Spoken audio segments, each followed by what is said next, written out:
Today we're going to start the next unit, which is on Chapter 8, which is on measurement. You'll have two videos today. So the first one's going to be a review of ideas that we'll be using in this unit, and then the second one will be starting the notes. So for the first question here, determine the slope of a line that passes through each pair of points. And so these are our points.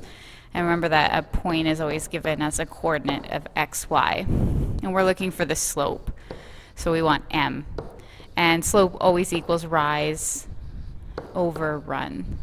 So in terms of x and y, when you draw out your graph, the y is the vertical axis and the x is the horizontal. So our general slope equation, to find it, we can go y2 minus y1 over x2 minus x1. And these would be the 2's and these are the 1's. So for y2, 27 minus y1, which is 15, over x2, which is 5, minus 2. And then we end up with 27 minus 15 over 5 minus 2. So that gives us 12 over 3, and we always want it in simplest terms, so we get 4. So in this case, m equals 4. So a line with a slope of 4 passes through those 2 points.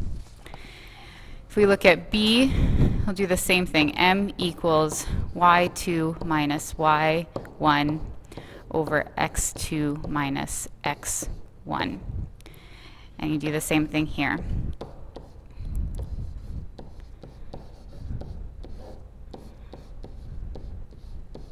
Now I want you to pause the video, try working these out for yourself, and then unpause it. It'll have the answers. And here's a hint. In here, be careful of this negative. Okay, you have to keep that as a negative.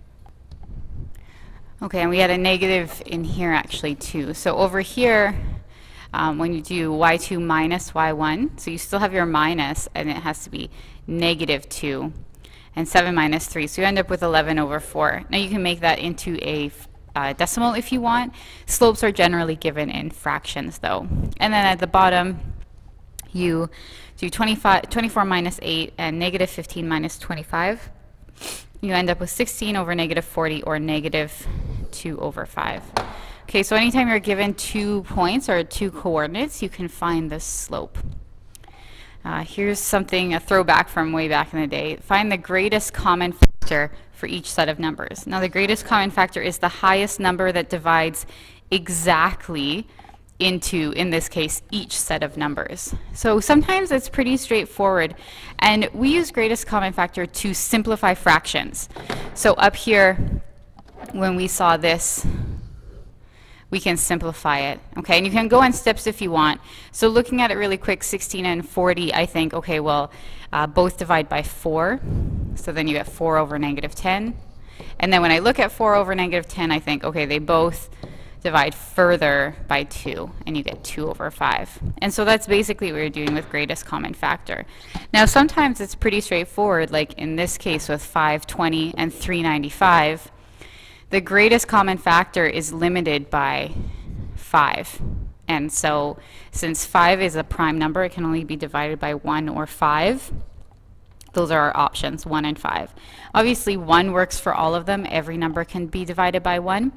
But in this case, our greatest common factor is likely 5. So you can try that out. So 5 divided by 5 equals 1.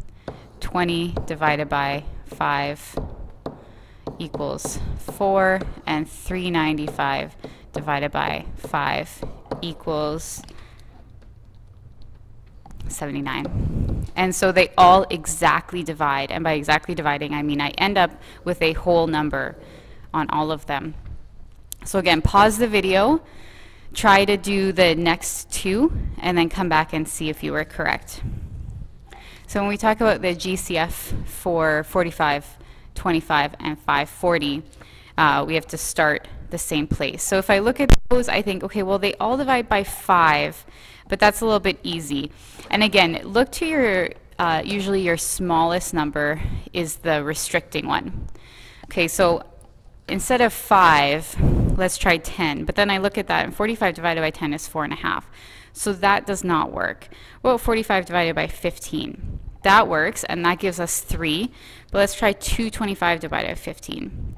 Also works. So if we divide by 15, we get 3, 15, and 540 divided by 15 is 36.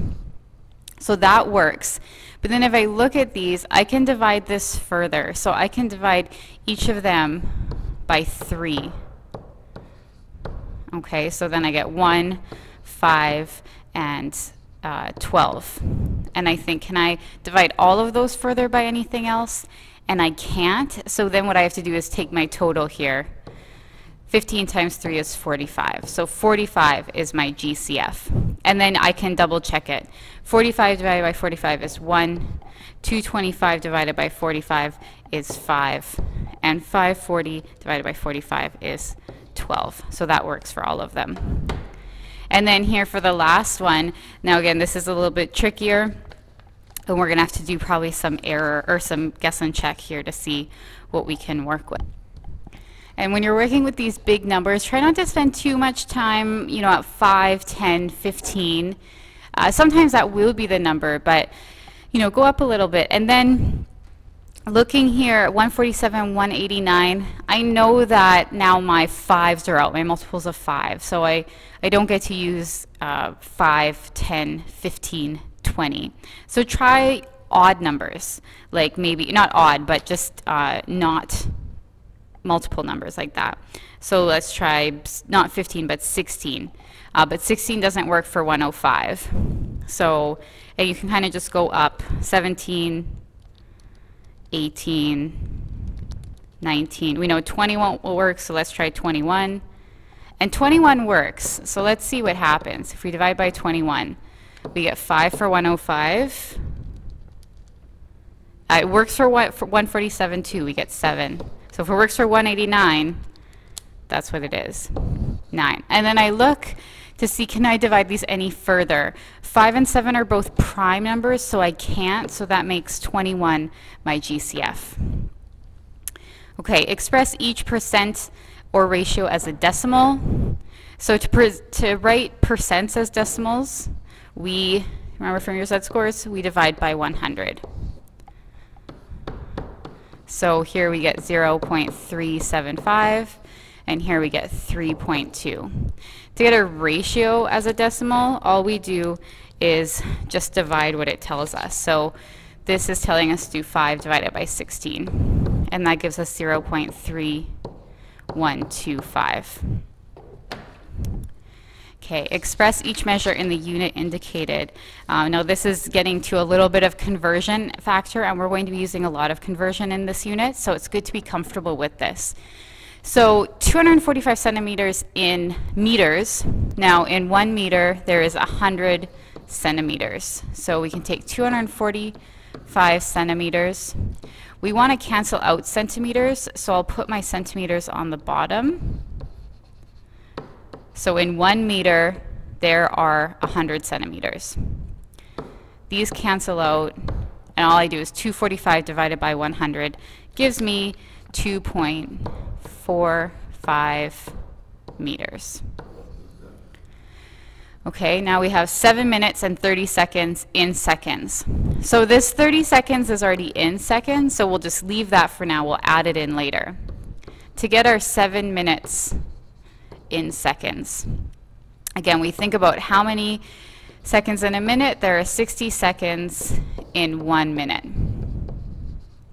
We want to get rid of minutes, so we put it on the bottom. So 7 times 60 is 420. But we still have this 30 here, so we have to add that in. Now we get 450 seconds. We're going to spend a lot more time with conversion factors. We're going to be converting between metric and imperial, and so we'll have lots of practice with that.